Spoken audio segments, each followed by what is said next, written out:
Voltamos em definitivo com mais uma aula de História Geral, isso mesmo. Comigo o professor Luiz Eduardo, seu professor de História. E hoje nós vamos trabalhar introdução ao estudo de História. Por que estudar História é importante? Será que o estudo da História é apenas o estudo do passado? Ou é tão chato a gente estudar só as coisas do passado? Pô, eu não gosto de história, porque história a gente só vê as coisas do passado, a gente só vê aquilo que aconteceu, a gente só estuda sobre as coisas velhas. Será que estudar história é só isso mesmo?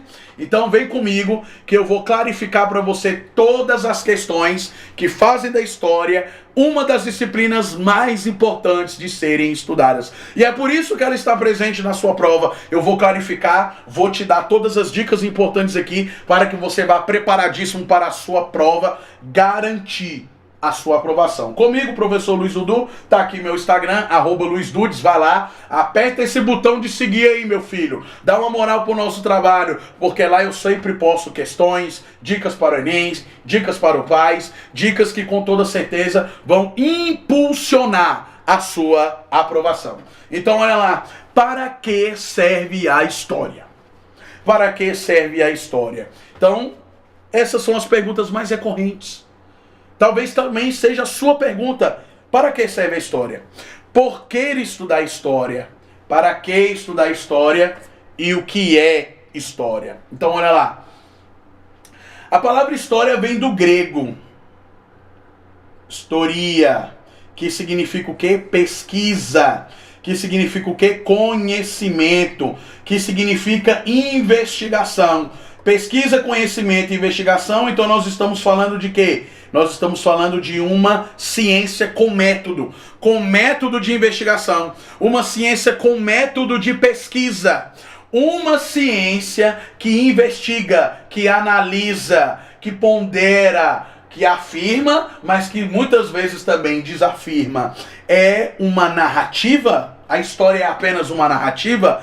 A narrativa faz parte, mas ela não é apenas uma narrativa. Ela não serve apenas para contar o passado. Nós estudamos a história com a finalidade de compreender o presente, o agora. Por isso que nós investigamos, por isso que a história analisa documentos, fontes primárias. Nós temos dois tipos de fontes aqui em história. Primeiro tipo de fonte, nós vamos chamar de fonte primária. Fonte primária. Segundo tipo de fonte secundária. Fonte secundária. Essas fontes aqui são as fontes que servirão como base para a investigação histórica. Então olha lá, história veio do grego, portanto a utilização da palavra história pela primeira vez foi aonde? Foi na Grécia Antiga.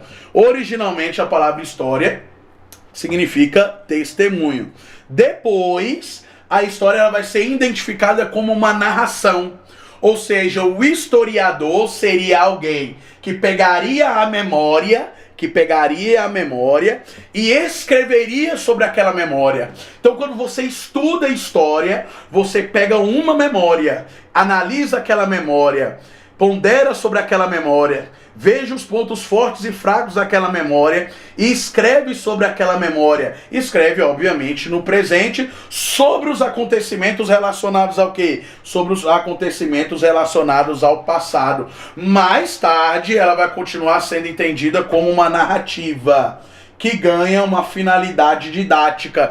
Aí vem a história dentro do que nós conhecemos como metodologia do ensino de história, onde nós vamos criar modelos de comportamento para os seres humanos e também modelos de ensino e também modelos de ensino. Show de bola? Tranquilo? Então é para isso que serve a história. A história serve para que nós analisemos o presente a partir das memórias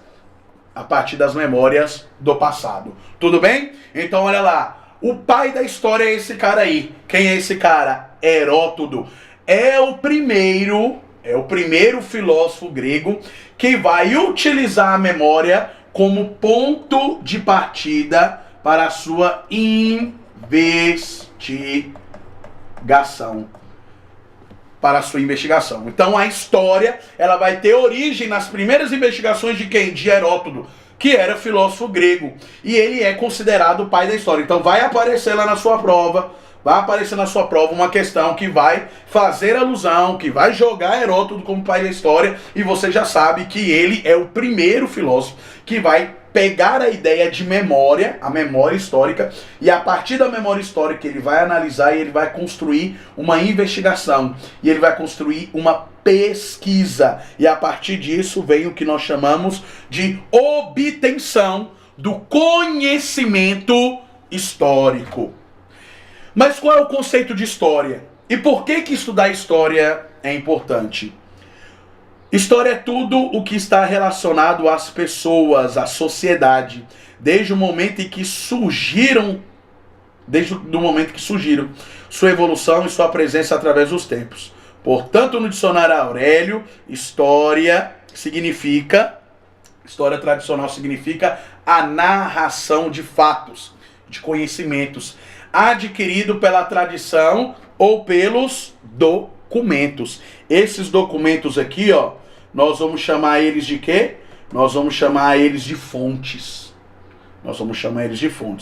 Portanto, a narração metódica dos fatos notáveis que era ocorrida na vida dos povos em particular e também na vida da humanidade em geral, o conjunto de conhecimentos adquiridos à tradição e mediante esses documentos que são as fontes, vai trabalhar a evolução do conceito de investigação histórica, passando pela humanidade, melhor dizendo, passando pelo passado da humanidade.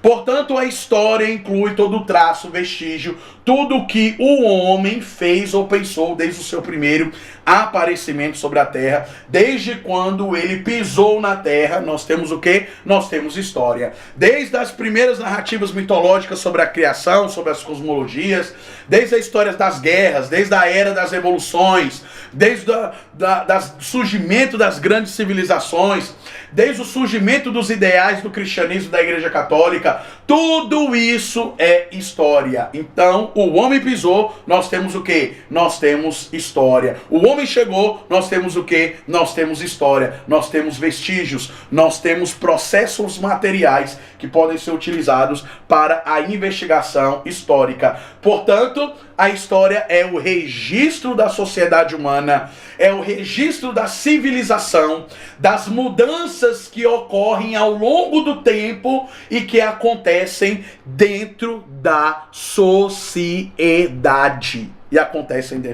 sociedade. Então, história é o estudo das ações dos homens. Nós estamos falando isso dentro de uma perspectiva da sociedade. É o estudo do passado também, mas com vistas a compreender o quê? A compreender o presente. É a ciência dos homens do tempo. A história trabalha o conceito de temporalidade e de atemporalidade. A narração dos fatos e o processo dinâmico de investigação, utilizando fontes primárias e também fontes secundárias. Para o historiador Mark Bloch, esse cara aqui, ó, é de uma das escolas mais importantes da historiografia, chamada de Escola dos Análises. E ele define história nesse formato: ciência do estudo do homem no tempo. Ciência do estudo do homem no tempo. Então isso que é história. Segunda definição do grande historiador Mark Bloch, inclusive ele foi morto durante a Segunda Guerra Mundial por Adolf Hitler. Então, partindo dos conceitos que nós analisamos aqui, a proposta é produzir o conceito de história e fazer com que a gente possa então conhecer como os métodos historiográficos são utilizados para que a gente chegue em determinadas conclusões históricas. Como a gente sabe que a Revolução Francesa, por exemplo, ela se dividiu em duas classes, jacobinos e girondinos. Jacobinos se sentavam à esquerda e girondinos à direita. Portanto, a história é o estudo da vida humana no tempo ou através do quê? Ou através do tempo, ok? Então, para que a gente estuda história? Um dos principais objetivos do estudo da história é resgatar os aspectos culturais de um determinado povo ou região para o entendimento do processo de desenvolvimento. E entender o processo também é importante para compreender quem? Para compreender o presente. Então, o objetivo da história, se você aprendeu isso em algum momento, se alguém te falou isso em algum momento, me desculpa, mas está errado. O estudo da história não é apenas para você estudar o passado. Você estuda, aqui ó, você estuda o passado, tá aqui o passado, com vistas a compreender o presente. Se alguém te disse que a história é apenas o estudo do passado, está errado. Eu estudo o passado para analisar o presente. Eu estudo o passado para criticar o presente. Eu estudo o passado para refletir sobre o presente e também sobre as ações futuras. Então é para isso que serve a história e por isso que ela é importantíssima. Então qual é o objeto de estudo da história? O que a história estuda? No que a história se apoia? No que ela está assentada? A ideia que o passado passa a ser objeto de uma ciência é absurda. O objeto da história é, por natureza, quem? Guarda isso aí. Anota. Anota, meu bebê. Anota isso aí. Quem disse? Marque bloco de novo. Então a história não é para estudar simplesmente o passado. Nós não pegamos o passado e analisamos o passado indiscriminadamente. Essa não é a função do historiador. A gente estuda a história, nós estudamos história com a finalidade de compreender as ações das mais diversas sociedades ao longo do tempo. As mais diversas manifestações culturais ao longo do tempo. As mais diversas formas religiosas, morais e éticas ao longo do tempo. O desenvolvimento das mais diversas linhas de investigação científica ao longo do tempo. Então, nós estudamos quem, meu bebê? Vou destacar aqui para você, olha lá. Nós vamos estudar quem? O homem. O homem aqui é o objeto de análise de estudo da história. É o objeto da história. Então, o que a história estuda? O homem. O que a história estuda? A memória desse homem. As memórias, olha lá, as memórias que vão ser constituídas e elaboradas por esse homem. Tá entendendo? Faz um sinal positivo com a cabeça de que você tá entendendo o que o gordinho tá falando, meu bebê. Então, qual é o objeto de estudo da história?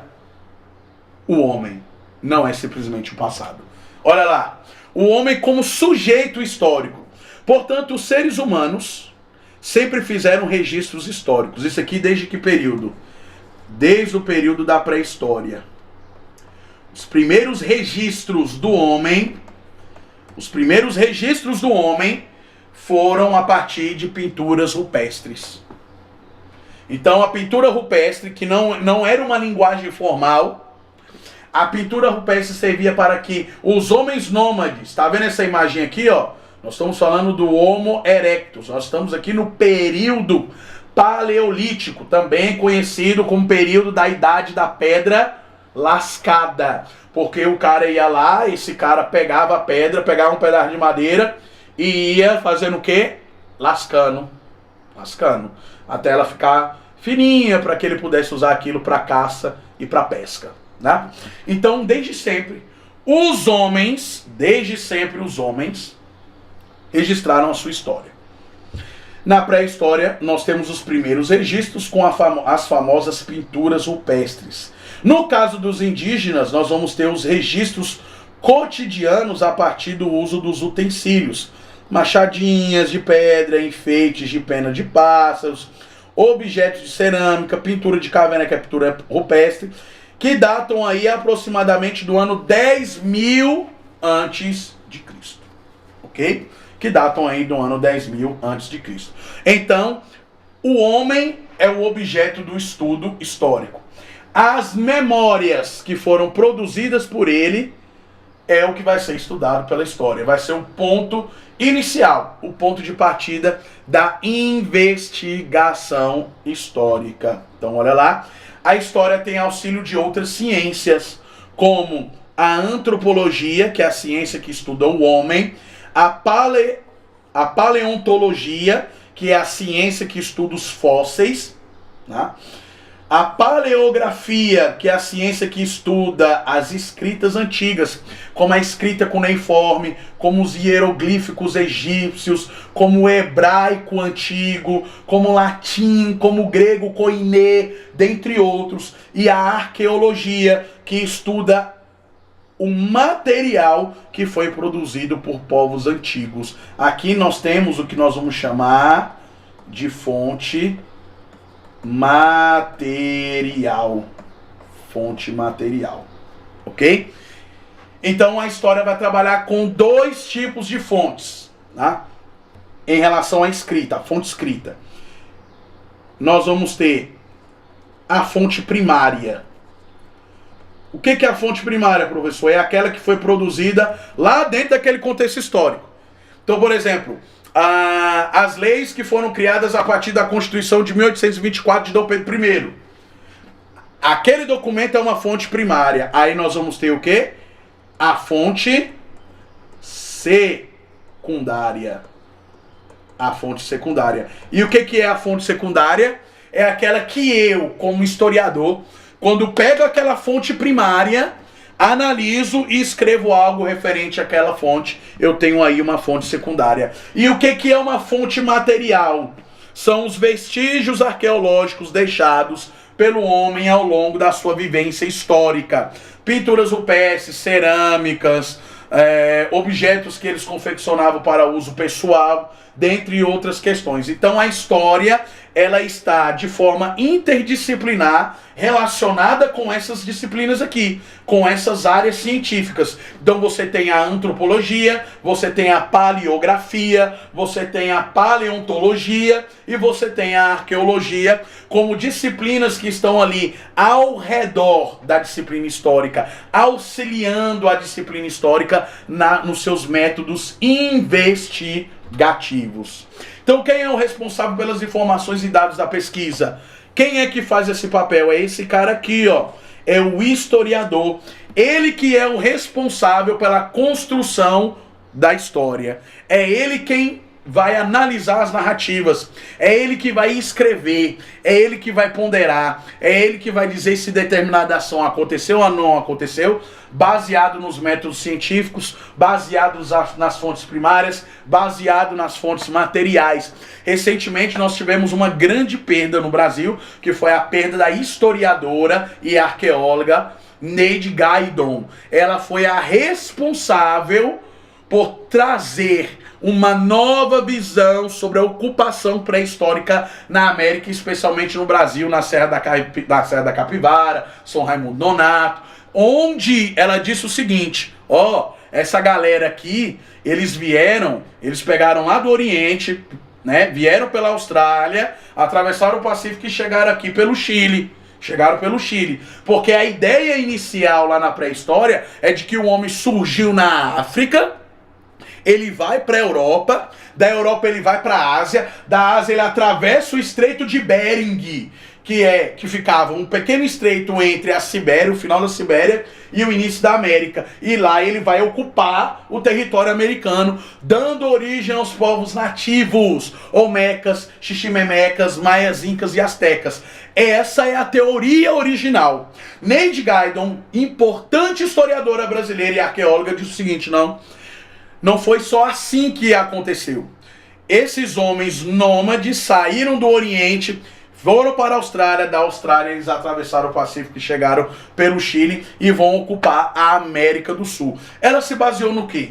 Ela se baseou em fontes arqueológicas, fontes escritas, pinturas rupestres, né? Exames com carbono 14 e assim sucessivamente. Por isso a história é de extrema importância, para que nós possamos compreender o surgimento do homem, o surgimento das sociedades e da sua complexidade, ok? Portanto, o historiador interpreta fatos históricos. Ele analisa os registros que foram deixados. Ele busca os vestígios que passam a fornecer investigação para o seu método histórico. Ele estuda os documentos e fontes históricas, fontes primárias e fontes secundárias. Portanto, o historiador ele é responsável pelo fazer histórico. Portanto, o historiador é responsável por dar uma resposta à sociedade sobre determinado evento histórico, sobre determinado período histórico. Recentemente no Brasil nós tivemos então uma ideia que é concebida de forma equivocada, né, de que a ditadura militar no Brasil ela não foi uma ditadura. Ela não foi uma ditadura, né? Ela foi uma revolução. E na história nós temos esses dois conceitos. O conceito de ditadura e o conceito de revolução. O que define uma ditadura de uma revolução? Olha só.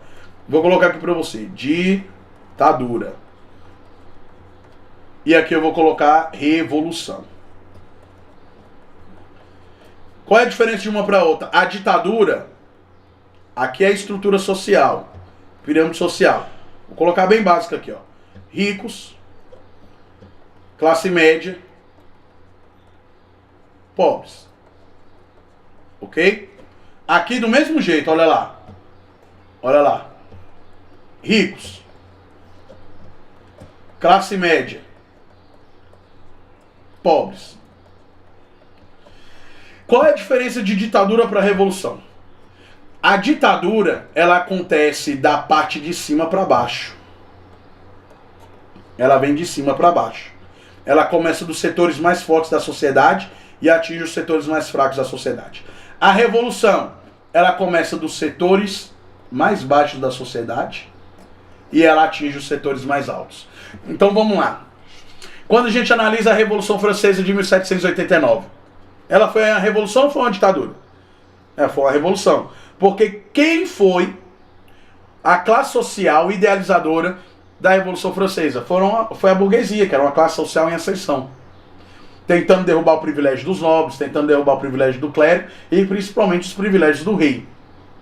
Agora, quando você parte para a ditadura militar no Brasil, na Argentina, no Uruguai, no Paraguai, no Portugal ou qualquer outro país, quando a decisão política sai de lá e vem aqui e atinge aqui, então nós temos uma ditadura. Esse é o conceito. Então, ditadura, você tem alguém lá em cima, que é um autocrata, que é um ditador, que diz uma ordem: a partir de hoje ninguém mais comercializa nada aqui dentro da cidade ou dentro do país. A partir de hoje, pessoal vai ficar dentro de casa aí, a partir das 10 horas da noite, é toque de recolher, vai ficar dentro de casa, não vai sair mais. Isso é o que? Uma ditadura. A partir de hoje, quem for contrário às ideologias do governo vai ser preso. Isso é o que? Uma ditadura. A revolução ela acontece de baixo para cima, ok?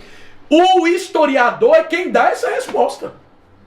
O historiador ele vai analisar, ele analisa a situação e ele vai dar essa resposta. Então, é nessa função. Essa é a função, melhor dizendo, do historiador. O historiador analisa a história e dá uma resposta a quem? E dá uma resposta à sociedade. Portanto, cabe ao historiador interpretar as sociedades humanas. Que coisa linda, né? E não apenas narrar fatos. Então ele não vai apenas narrar. Ele não vai apenas contar a história. O historiador, ele não é um contador de histórias, como algumas pessoas dizem. Não. O historiador, ele é um investigador, um pesquisador da história. Ele não apenas narra os fatos, as datas, as personalidades. Ele vai interpretar os mais diversos momentos históricos. Professor, mas o estudo da história é só você decorar dado, decorar dado, decorar dado. Não, já foi, hoje não é. Esse era o modelo da escola positivista, né, que ensinava a história a partir da data, né? Então, hoje a data é importante você saber quando foi a queda do Império Romano, 476, Revolução Francesa, 1789, surgimento das grandes navegações, 1453. É importante, mas o mais importante é o fato histórico. é o que aconteceu. É a análise que você faz sobre aquele determinado histórico. A interpretação que o historiador realiza sobre aquelas sociedades e sobre aqueles acontecimentos. Então o trabalho do historiador é investigativo, pois ele vai lidar com diversos temas. Ele vai lidar com diversas rupturas de marcos temporais. Ele vai lidar com diversas perdas de documentos e construção e a tentativa de construir novamente aquela narrativa para que ele possa fazer o quê? Interpretar aqueles acontecimentos. Então, o historiador ele vai fazer o quê? A função dele é interpretar os acontecimentos históricos. Para isso ele vai utilizar o quê?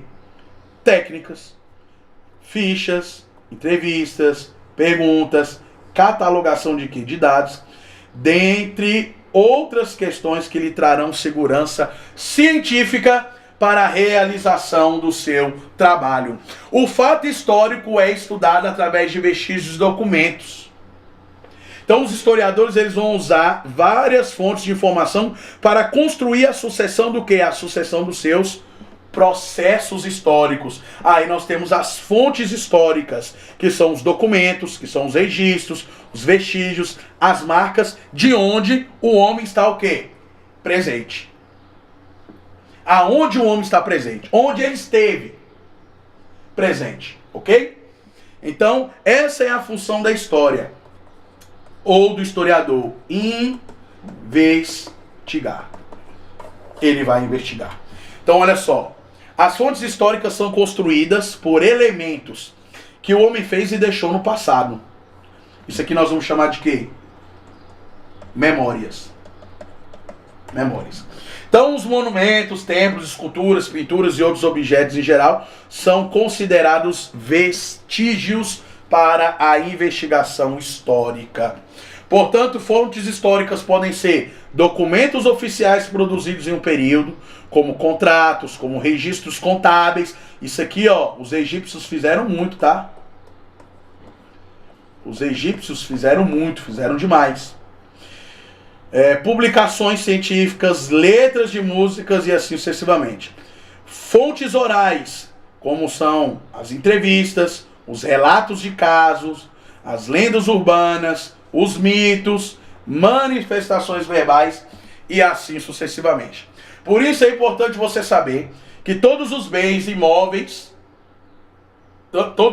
móveis e imóveis, possuem um valor significativo para o quê? Para a sociedade, podendo ser estético, podendo ser artístico, documental, social, espiritual, ecológico, e tudo isso vai constituir o que nós chamamos de patrimônio histórico. Aí aqui nós temos algumas imagens relacionadas ao que seria patrimônio histórico. Portanto, patrimônio histórico nada mais é do que o conjunto de bens materiais e imateriais que contam a história de um povo e a relação com o ambiente. Aí nós vamos ter uma interdisciplinaridade com quem? Com geografia. A sua relação com o espaço geográfico. A sua relação com o espaço geográfico, ok? Então essa relação com o espaço geográfico vai constituir o patrimônio histórico. Aí nós vamos ter dois tipos de patrimônio. O patrimônio material e o patrimônio imaterial. Olha só. O que é o patrimônio material? Como o nome já é bastante sugestivo. O patrimônio material são aspectos concretos da vida humana. Foi aquilo que de concreto o homem deixou dentro daquele determinado período. São as informações sobre a sociedade, sobre a religião, sobre as pessoas, sobre a cultura. Então tudo que foi deixado de forma material, nós chamamos de patrimônio material. Pintura rupestre, né? Construção de igrejas no estilo barroco, no estilo gótico e assim sucessivamente. Então, patrimônio material. Patrimônio material é aquilo que foi deixado de quê? Olha aqui, é aquilo que foi deixado de concreto. Aquilo que foi deixado de concreto da vida humana, que serve como fonte de investigação histórica. Agora, o que seria patrimônio imaterial? Como o nome já diz, não é concreto. Então as práticas e representações e expressões de conhecimentos e técnicas os saberes, os modos de fazer, as formas de expressão, celebrações, as festas e danças populares, as lendas musicais e os costumes e tradições. Então, o que seria, professor? Me dê um exemplo de patrimônio imaterial. Festa junina. Não estamos indo no período da festa junina é patrimônio imaterial. As lendas urbanas, as lendas folclóricas, patrimônio imaterial. O frevo, patrimônio imaterial. Carnaval, patrimônio imaterial. As cavalgadas em Goiás, patrimônio imaterial. A festa do Senhor do Bonfim na Bahia, patrimônio imaterial. Falamos de festas, falamos de lendas, falamos de culinária, estamos falando de patrimônio imaterial. Patrimônio imaterial, patrimônio imaterial. Então, patrimônio imaterial são as representações culturais, artísticas, as danças, as festas populares, as lendas, as músicas, a culinária, as tradições que foram deixadas por aquele povo. A festa do Bumba Meu Boi no Maranhão é o quê? Patrimônio imaterial, meu bebê. Patrimônio imaterial. Então nós temos essas duas formas de patrimônio. Lembrando que o patrimônio é o quê? O patrimônio é a relação do homem com o ambiente que ele vive. Esse ambiente que ele vive é o seu espaço geográfico. Então o homem viveu, ele teve relação com o ambiente, ele construiu patrimônio material e patrimônio imaterial. Esse patrimônio material e o patrimônio imaterial servirão de base investigativa para quem? Material e imaterial servirão de base investigativa para o historiador. Tudo bem, meus queridos? Com isso, nós concluímos essa aula de introdução à história. Daqui para frente, nós vamos avançar dentro dos nossos estudos e vermos as principais características sobre os mais diversos períodos da história, os mais diversos acontecimentos, tudo o que é de mais relevante para a sua prova e para a sua aprovação, com muitas questões para treinar você, para você ficar afiado para a sua aprovação. Portanto, fica aqui com a gente, porque aqui é o local da sua aprovação. Bons estudos para você.